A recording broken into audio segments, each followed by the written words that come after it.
Thôi thì năm mới rồi, anh cần tuyển gấp một số nhân sự để thay thế. Em đang tuyển giúp anh nhá. Vâng, anh đọc cái thông tin đi. Yêu cầu đầu tiên nhá, nhân viên đi làm là phải mặc đồng phục. Khiếp, nhân viên ở đâu đi làm mà không phải mặc đồng phục á? Có thế mà phải yêu cầu.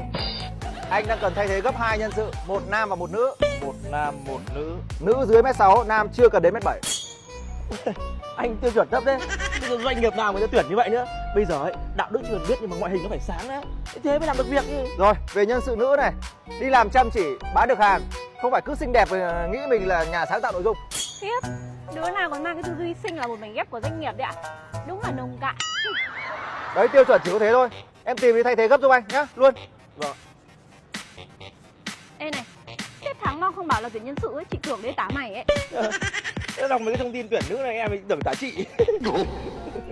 Này, tuyển mấy người? 2 người, một nam một nữ. Đăng chưa? Đang rồi.